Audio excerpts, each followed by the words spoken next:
Bien-aimés dans le Seigneur, vous qui nous suivez sur les avertis, shalom à toutes et à tous. Nous voulons parler encore une fois d'un sujet que vous voyez déjà le terme sur l'affiche, esprit d'égarement, brouillard spirituel, détruit sans bruit. Ces messages, je crois, ça va pouvoir aider une personne. Comme j'ai toujours l'habitude de dire que après avoir suivi le message, je te prierai de donner aussi à d'autres gens pour que ceux-là aussi puissent écouter le message. C'est important toujours de partager le message que vous écoutez, puisque ça ne sert à rien d'écouter ça seul et sans pour autant partager, puisque je crois que en partageant ces messages, vous êtes en train de faire aussi le même travail que je suis en train de faire avec vous.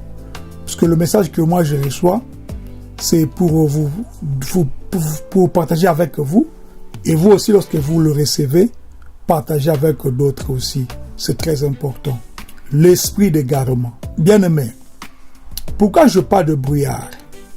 Je dis que le brouillard spirituel qui détruit sans bruit. Pourquoi j'ai voulu parler du brouillard? Puisque le brouillard est tellement silencieux, le brouillard ne crie pas, le brouillard ne frappe pas à la porte, le brouillard ne dit pas « je viens te détruire », mais le brouillard arrive doucement. Et quand il arrive doucement, son but c'est de réduire la visibilité. Donc, dans le brouillard, le danger n'est pas seulement de tomber, le danger c'est d'avancer en croyant voir clair, alors qu'on ne voit plus le chemin. C'est ça le brouillard.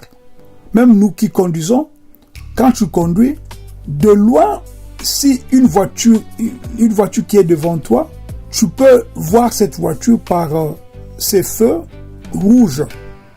Mais tu ne peux pas, au fait, calculer la distance comme en temps réel lorsqu'il n'y a pas de brouillard. C'est-à-dire, le brouillard, ça trompe même la réalité. On peut faire quelque chose en croyant que tu étais séparé de la voiture qui est devant toi pour le cas qui concerne ceux-là qui conduisent. Spirituellement, l'esprit d'égarement baisse la lumière. Or, nous sommes la lumière du monde. Mais l'esprit d'égarement viendra dans la vie d'une personne pour baisser d'abord la lumière. L'esprit d'égarement, qu'est-ce qu'il fait encore? Il brouille le discernement, que tu ne puisses plus avoir le discernement ou pas de discernement clair en toi. L'esprit d'égarement, qu'est-ce qu'il fait encore? Il fausse les repères. Donc, tu as des repères, mais qui ne sont pas des repères que tu avais avant. Et l'esprit d'égarement finit par détruire sans bruit. C'est pourquoi c'est très important, mon bien-aimé, ma bien-aimée, de suivre ces messages jusqu'à la fin. Cela va t'aider ou sinon va aider une personne que tu auras envoyé ces messages. Je demande que le Seigneur puisse nous guider par son esprit pour réellement comprendre ces oracles par rapport à ces messages et que le Saint-Esprit puisse t'ouvrir les yeux, les oreilles, le cœur afin que tu puisses voir, entendre et comprendre ce que le Seigneur veut te parler aujourd'hui. Au nom de Yeshua. Amen. Proverbe chapitre 14, verset 12 nous dit ceci. Telle voie paraît droite à un homme, mais son issue, c'est la mort. Donc, dans le brouillard, les voies paraissent de fois droites. Le garement, c'est très dangereux. Pourquoi? Puisque le garement, de fois, il semble être normal. Quelqu'un qui est égaré, de fois, il ne se rend pas compte directement qu'il est égaré. C'est pourquoi il est très important de suivre ces messages. S'il y a moyen même écrire ces messages en suivant, c'est-à-dire le point que tu penses important. Je vais essayer un peu de traiter ou bien de répondre sur 4 questions. Puisque je sais que c'est un thème tellement vaste, pour ne pas perdre le temps, pour ne pas aussi parler de beaucoup de choses, j'essaie de condenser ça en 4 questions. Première question, c'est quoi l'égarement déjà? Deuxième question, d'où vient-il? Troisième question, comment le reconnaître? quatrième question, comment revenir au pied de Yeshua? Puisque le but de ce message, c'est d'aider une personne à revenir au pied de Yeshua. Ce n'est pas de t'aider en restant loin de Yeshua, non. C'est vraiment de t'aider à revenir au pied de Yeshua. C'est très important. C'est quoi l'égarement? Je sais qu'il y a beaucoup de choses à dire là-dessus, sur la définition, mais je vais essayer de prendre quelques points. L'égarement, ce n'est pas seulement une simple erreur, qu'une personne, il s'est trompé d'opinion, d'idée, tout ça. Non, non, non. L'égarement, c'est vraiment une déviation du cœur et de la direction. C'est ça l'égarement en cours. C'est-à-dire la déviation du cœur et de la direction. Et c'est très important de comprendre que lorsqu'on s'égare, ça veut dire qu'on quitte la vérité de Yeshua et on marche maintenant selon ses émotions, selon ses désirs, selon les influences, selon les compagnies, selon les sociétés, selon ses blessures ou selon même des séductions spirituelles. C'est-à-dire l'égarement ici, c'est quelque chose de très dangereux, puisque si tu ne comprends pas ces messages par rapport à ces termes ici, mon bien-aimé, puisque ce message ici va t'aider, toi qui es déjà égaré, à comprendre si tu es déjà égaré et comment revenir.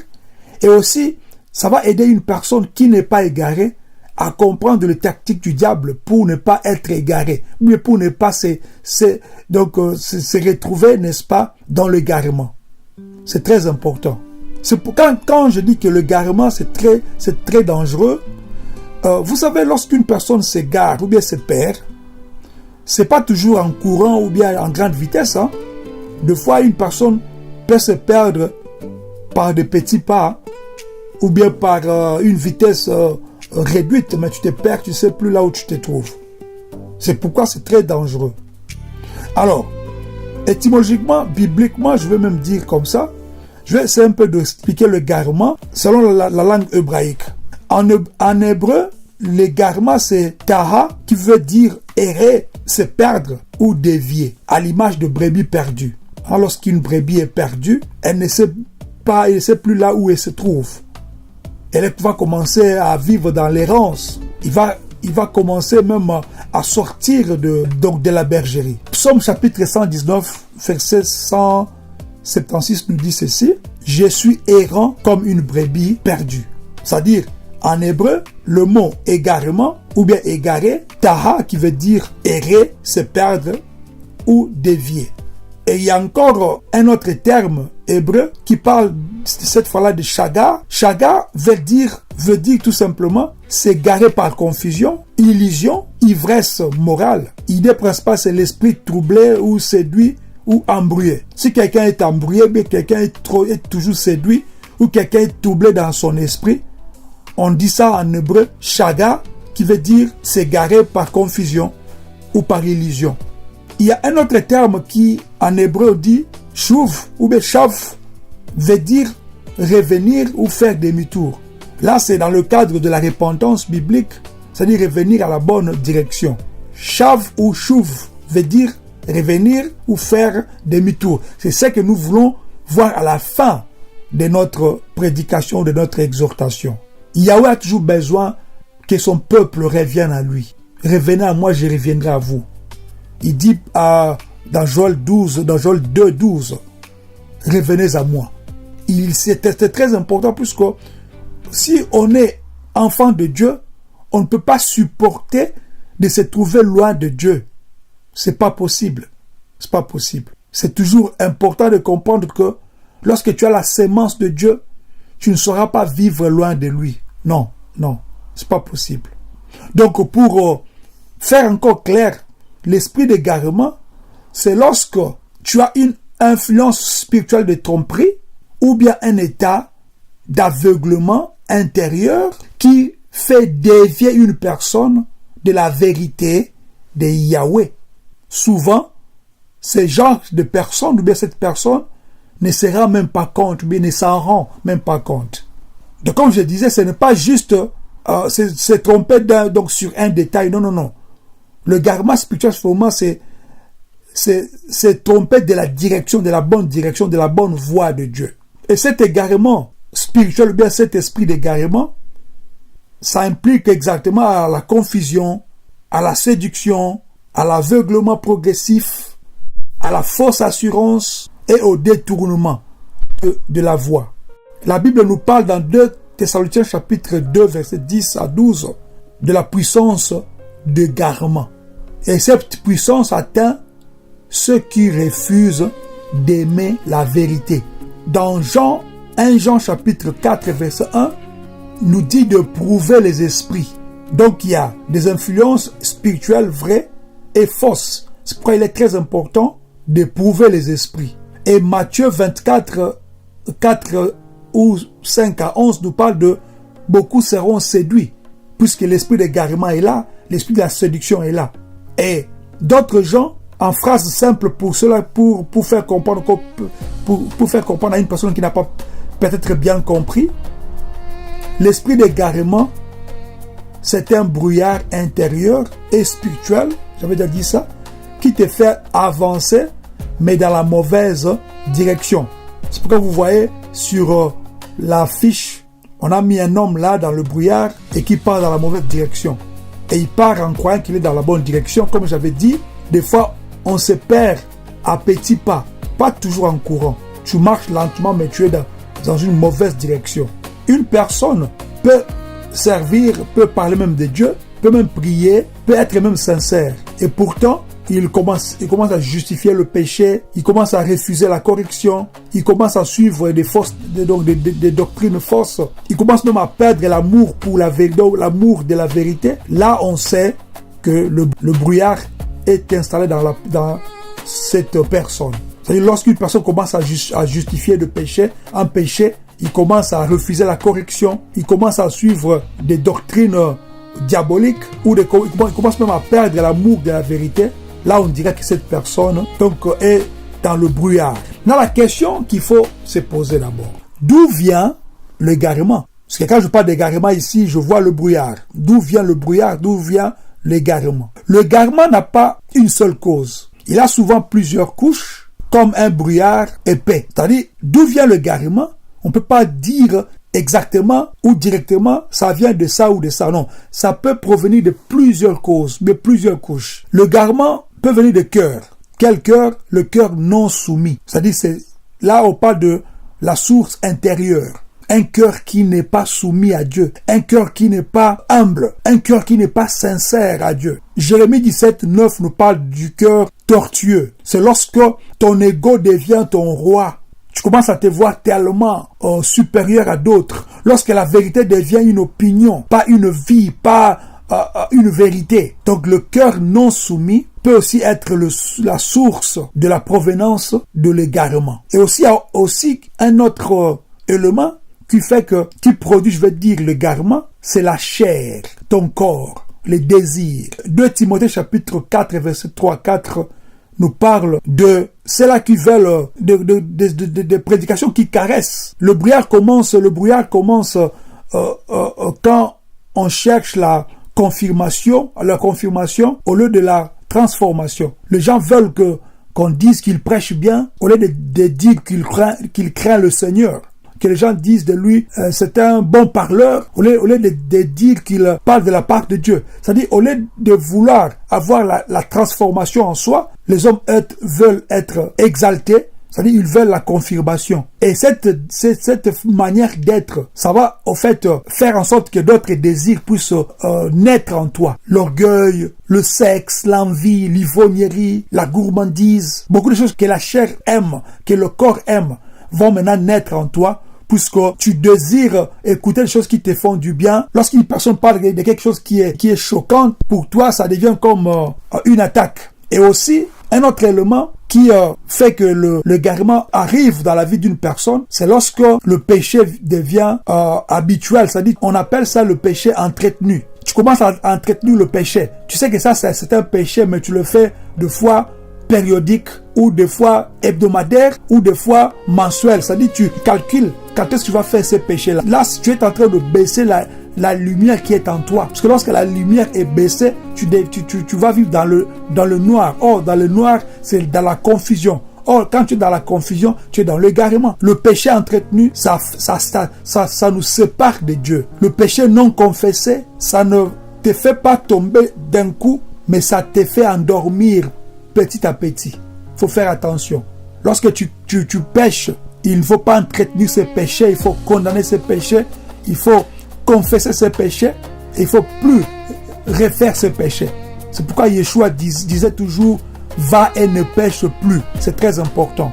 Et aussi, il y a un autre élément qui fait en sorte que l'égarement puisse prendre corps dans ta vie ou dans la vie d'une personne. C'est lorsque tu es dans les fausses influences. Tu es dans le milieu de gens de mauvaise vie. Et des fois aussi, tu peux suivre même d'autres gens qui parlent de Dieu, mais ils ont de mauvaises influences en eux. C'est-à-dire, ils utilisent d'autres choses à part le Saint-Esprit pour captiver, n'est-ce pas, l'attention des gens. Et si tu suis ces fausses influences ou tu ne suis pas la voix de Dieu, tu suis la voix, donc de multiples voix qui vont te faire séparer de Dieu, là, sache que c'est un élément aussi important qui fait que l'égarement puisse arriver.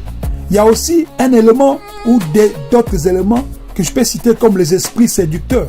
Les esprits séducteurs font que l'égarement puisse, n'est-ce pas, naître quand tu ne te rends pas compte qu'en toi il y a la séduction ou tu es facilement séduit. C'est important d'écouter la voix de Dieu pour ne pas être séduit ou pour ne pas tomber dans la séduction comme Ève par exemple. Parce que Ève a suivi une autre voie que la voix de Dieu. Lorsque tu ne suis pas la voix de Dieu, tu suis la voie du serpent, tu vas tomber dans la tentation, tu vas tomber dans l'égarement. Puisque le diable, en fait, quand il vient devant Ève, il change la phrase. Il n'a pas directement régné ce que Dieu a dit, mais il dit, Dieu a-t-il vraiment dit? Il met les doutes dans la femme. Et la femme douta et la femme pécha. Alors, l'esprit séducteur, c'est toujours dans les phrases, dans les petits détails. Il faut faire attention. Et aussi, un autre élément, c'est le jugement sur le refus de la vérité. Parce qu'une personne qui va commencer à refuser la vérité, à refuser la lumière, à refuser des choses, c'est-à-dire, tu essayes d'aider la personne, de lui dire noir sur blanc que ça, ce que tu fais, ce n'est pas bien devant Dieu. Lui, il va commencer à vouloir te donner de passages bibliques. Tu vois, quelqu'un comme David, il a fait ceci, il a fait cela, mais il était l'homme selon le cœur de Dieu. Ce n'est pas à toi de décider si c'est Dieu qui va te faire que tu sois l'homme de son cœur. Toi, ce que tu dois faire, c'est de respecter le principe divin, de respecter le principe de Dieu, de fuir le péché. Je disais à un frère la fois passée, la Bible parle de fouiller l'impudicité. Fuir l'impudicité, c'est ne pas laisser l'impudicité, c'est pas laisser l'impudicité ou bien combattre ou bien résister, c'est fuir. Quand on dit fuir, on n'a même pas besoin de discuter. On n'a même pas besoin de réfléchir. C'est très important. Maintenant, il y a des gens qui sont dans le brouillard ou bien dans l'égarement, mais ils ne savent pas. Maintenant, comment reconnaître cela? Comment reconnaître que tu es dans l'égarement? Il y a quelques signes. Je sais que ce n'est pas tout ce que je vais dire. Il y aura peut-être une mission élaborée ou bien un document élaboré par rapport à ces messages. Puisque quand je préparais ces messages, le Seigneur m'a donné beaucoup d'éléments tellement que je ne peux pas tout couvrir dans cette vidéo. Comme j'avais dit au début, je vais condenser le message pour que le message passe facilement. Et s'il y a des questions, comme d'habitude, écrivez-nous. Vous avez vu qu'on a libéré nos commentaires. Si même tu n'as pas vu le numéro de téléphone, tu peux nous écrire dans le commentaire. Et si tu as des questions à poser, nous allons toujours revenir vers toi pour répondre. Ce n'est pas un problème. Maintenant, comment reconnaître qu'on est dans le brouillard ou bien qu'on est dans l'égarement spirituel? Voici quelques signes concrets. Et ces signes, c'est pas pour t'accuser, mais c'est pour te sauver. Parmi ces signes, il y a tu n'acceptes plus la correction. Si quelqu'un essaie de te corriger, essaie de te conseiller, tu deviens rebelle, tu deviens agressif, tu deviens orgueilleux. C'est ça l'esprit, c'est ça l'un des signes d'égarement. Si tu n'acceptes plus la correction, ce n'est pas bien. Proverbe chapitre 15, verset 31 nous explique par rapport au conseil. Mais toi, chez toi, si tout conseil devient une attaque, ce n'est pas un bon signe. C'est un signe pour dire que tu es dans l'égarement. tu es dans le brouillard. Un autre signe, comment savoir si tu es dans le brouillard? Lorsque tu justifies plus que tu te répands. Au lieu de te repentir, toi, tu te justifies. Et je connais quelqu'un qui, un faux serviteur, un faux pasteur, il aime des petites filles, et puis après, il y a l'une des filles qui vient vers moi pour me dire ça. À l'époque, j'étais encore dans des églises. Et moi, j'appelle ce faux pasteur pour lui poser la question, mais comment tu peux arriver jusque-là? Sa réponse était, ce n'est pas moi, c'est elle qui avait commencé. C'est elle qui venait pour me séduire. C'est pourquoi j'ai pas pu. Tu vois, ça dit, tu justifies au lieu de te repentir. Tu argumentes, tu expliques, tu accuses les autres, mais tu ne changes pas. Lorsqu'on veut te donner des conseils, tu commences à dire, de toute façon, nul n'est saint. Nobody's perfect. Tout le monde a ses péchés. Et tu connais pas la vie des autres. Mais on parle d'abord de toi. Toi, change d'abord. Dieu n'aime pas le péché. Dieu n'aime pas le péché. Si tu commets un péché et que quelqu'un te dit de laisser, il faut pas lui dire, mais toi aussi laisse l'autre péché. Non. Il faut que toi d'abord tu aies l'esprit ou tu aies la facilité d'abandonner ou de te repentir. Si tu vois quelqu'un comme ça, tu commences à se justifier en lieu et place de se repentir, ce qui vit déjà dans le brouillard, dans l'égarement. Et il y a aussi un autre signe d'égarement, c'est lorsqu'une personne commence à vouloir s'isoler. Il ne veut pas avoir de contact avec d'autres gens, surtout avec des personnes qui étaient là pour lui lorsqu'il n'était pas encore dans l'égarement. Il va commencer à vouloir fuir ces genres de personnes qui lui prodiguent des conseils, par exemple dans la vie. Lisez Hébreux 10, 25. Vous allez comprendre des choses. L'égarement aime ça. L'isolement, c'est ça, c'est que l'égarement aime. Et aussi, il y a un autre point. Il y a beaucoup de points, vraiment. Il y a un autre point. Tu as un Yeshua, mais tu n'as pas le Yeshua que tu as, c'est pas ton Seigneur. Je vais m'expliquer. La Bible dit que c'est pas tous qui me disent Seigneur, Seigneur qui entreront. C'est justement ça, ce que je suis en train de dire. C'est-à-dire, tu peux même crier, tu peux même chanter, tu peux même confesser que oui, moi j'aime Jésus. Mais ce Jésus n'est pas ton Seigneur. Pourquoi? Parce que s'il était ton Seigneur, tu allais faire sa volonté. Le terme Seigneur, pendant l'esclavagisme, l'esclave prenait le nom de son maître.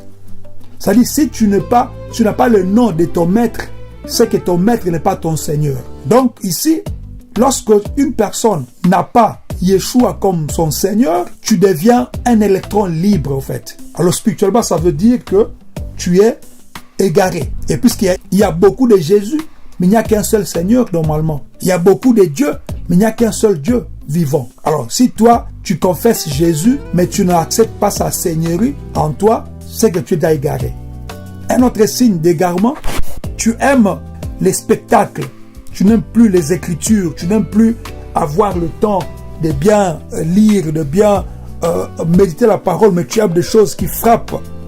Tu n'as plus la maturité de vérifier la parole, tu n'as plus la maturité de lire la parole, mais tu aimes plus les spectacles, tu aimes plus, je peux dire même les spectaculaires, mais pas l'écriture, la vraie parole, tu n'aimes plus. Et aussi, à la fin, ce qui montre que tu es dans le garement, tu perds la paix et tu appelles ça, c'est un combat.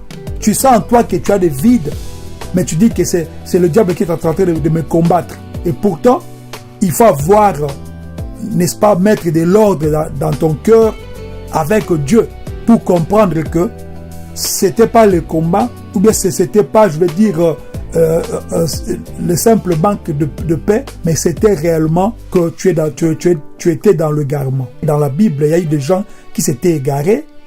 On a cité le nom de Ève dans Genèse chapitre 3. On a cité le nom de Saoul dans 1 Samuel 13. On peut prendre Salomon dans 1 Roi 11.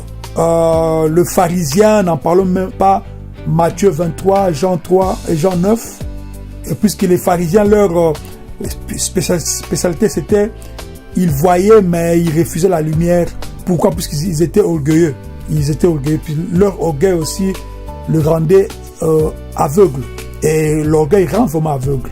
Il faut faire attention avec l'orgueil. On voit l'égarement de Laodicée, Apocalypse chapitre 3, verset 15. Et ce sont là quelques passages qui nous montrent que l'égarement ne commence pas d'aujourd'hui ou ne commence pas avec toi, mon frère, ma soeur. L'important, c'est de ne pas rester sur place, mais l'important, c'est de te relever et aussi continuer la marche avec Yeshua HaMashiach. Et l'égarement peut produire beaucoup de mauvaises choses. C'est ce que moi j'appelle le dégât silencieux. L'égarement, ça peut produire beaucoup de choses, des dégâts tels que tiédeur spirituelle, perte de discernement, péché normalisé, division dans des familles, orgueil, soupçon, dureté de cœur. Tu deviens bizarre, tu deviens agressive. Et tu peux avoir même un ministère bruyant, mais tu n'as pas de fruits, ça ne te dit rien. Dans toi, il n'y a plus de fruits de l'esprit, ça ne te dit rien. Ce sont des dégâts du brouillard, ce sont des dégâts de l'égarement. Et ta foi va être basée sur les émotions, pas sur la vérité. C'est ça les dégâts que l'égarement peut produire dans la vie d'une personne. C'est très dangereux. Maintenant, les solutions sont là aussi, puisque comme j'avais dit, il faut toujours avoir, lorsque je donne le message, j'aime réellement que le Seigneur nous aide toujours à la fin du message pour donner ce qu'on appelle les way out. Là, donc, les solutions à ce que nous sommes en train de dire, puisque l'essentiel, c'est pas seulement de vous prêcher, mais pour moi, ce qui est essentiel, c'est de vous prêcher et à la fin, que ce message vous sauve. Alors, comment revenir au pied de Yeshua? On a parlé de ces termes en araméen, chouv, qui veut dire revenir ou faire le retour. Et le remède ici n'est pas une technique. Le remède ici est simple, c'est le retour. Et pour le plus simple, on va encore vous dire maintenant comment faire ces retours au pied de Yeshua. C'est d'abord demander sa vérité, sa lumière. D'abord se repentir, ce qui est normal. Citer tout ce que tu as fait comme péché et demander la lumière ou bien l'examen de ta vie, le scanner spirituel de ta vie, ce qu'on appelle la rétrospection de ta vie, c'est très important. Et tu demandes maintenant au Dieu, donc tu demandes maintenant à Dieu, n'est-ce pas, de te sonder pour qu'il puisse te conduire. Ok, c'est très important, parce qu'avant de guérir quelque chose, il faut d'abord voir la chose. Il faut savoir sur quoi tu as été égaré, de quoi tu as été égaré, c'est-à-dire qu'est-ce qui a amené que tu puisses être égaré, puisses te retrouver là où tu t'es retrouvé. Et puis il y a un deuxième élément, c'est donc l'humilité. Il faut avoir l'humilité, il faut reconnaître que tu t'es trompé, que tu as commis une faute, que tu as commis une erreur. Il faut reconnaître que cela, c'est très important, puisque le brouillard fuit devant l'humilité. Le brouillard n'aime pas l'humilité. Le brouillard, c'est lorsque tu vas te retrouver dans ton petit coin, comme je t'avais dit, tu vas commencer à t'isoler, tu vas commencer à fuir des gens, tu vas commencer à ne pas prendre de téléphone lorsque les gens t'appellent, puisque tu ne veux pas t'humilier, tu veux pas au fait dire ta vie, tu veux pas au fait te confesser. Même devant Dieu, tu vas commencer à vouloir avoir raison, et pourtant il faut d'abord s'humilier puisque Dieu voit tout de toute façon. Il y a aussi une autre étape que j'avais déjà dit au début, mais c'est la repentance vraiment totale. La repentance totale, donc faire réellement demi-tour. Acte 3, 19, lis ça pour renchérir encore ce que je suis en train de dire. Et la repentance vraiment égale à la réorientation, c'est-à-dire tu vas te réorienter dans ton chemin, dans ta marche et avec le Seigneur. Une autre étape, je pars rapidement, c'est confession, c'est-à-dire il faut sortir de l'ombre, il faut sortir de la brune, il faut sortir de l'obscurité. Il faut pas avoir honte. Il faut dire que oui, mais voici Seigneur, je me cachais puisque j'étais nu. Là, je veux que tu puisses m'habiller. Tu viens devant lui, le maître de ta vie, celui qui te connaît, celui qui t'a affectionné, celui qui t'a sauvé, celui qui t'a même créé. Et il est capable même de te donner la nouvelle vie. Si tu te confesses tes péchés de tout ton cœur, avec humilité, avec sincérité. Il y a aussi une autre étape, c'est revenir à l'autorité de l'écriture. Il faudrait que tu prennes la parole de Dieu comme, n'est-ce pas, une boussole qui va commencer à t'aider à continuer. 2 Timothée 3,16 nous parle de choisir la vérité. Donc la vérité. Il faut vraiment faut pas seulement choisir la vérité, mais il faut te soumettre à la vérité. Et 6e point, comment faire pour revenir au pied de Yeshua, c'est tu dois couper les sources de brouillard. Tu dois savoir c'est quoi, qu'est-ce qui t'est fait, qui a fait que tu puisses te retrouver là où tu te retrouves. Alors tu dois couper tous les liens, tu dois couper toute relation, tu dois couper, n'est-ce pas, toute amitié qui t'amène dans l'égarement. C'est très important. Le principe, c'est dans Matthieu chapitre 5, verset 29 à 30. Il faut lire ça. Donc, il faut couper ce qui nourrit la confusion. Donc, contenu, relation, influence, habitude, amitié, tout ce qui nuit à ta vie spirituelle, il faut couper le lien avec ça. C'est très important. Si c'est difficile, comme je dis souvent, si tu penses que tu peux pas faire ça seul, écris-nous, on va t'aider aussi à prendre de bonnes décisions pour ta vie.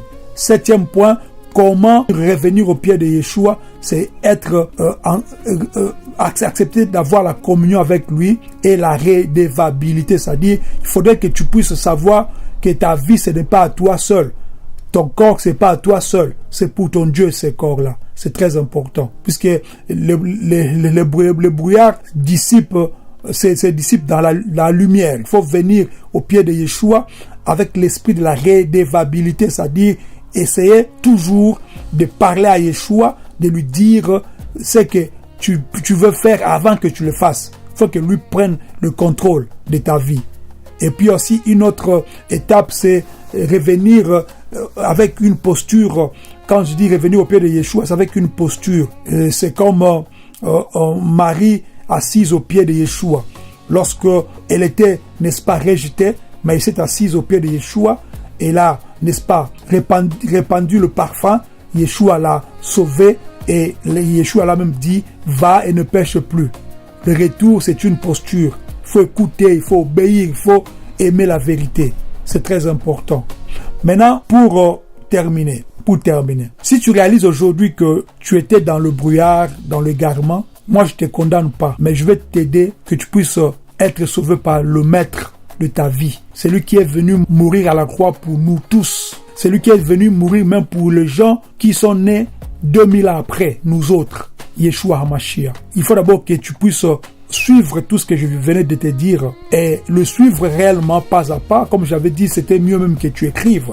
Parce que quand tu écris, tu as des points précis que tu as écrits pour respecter cela. Yeshua ne te dit pas, tu es éloigné, tu t'es égaré, va là-bas, ne reviens plus, reste éloigné, reste loin de moi. Non, il te dit pas ça. Yeshua te dit de revenir, puisque lui veut te restaurer, il veut te guérir, il veut te guider. Que le Seigneur te bénisse pour le temps et j'espère que le brouillard spirituel qui était dans ta vie va disparaître aujourd'hui. Et ma prière avec toi, c'est que tu dises, Yeshua, je reconnais que le brouillard a touché ma marche.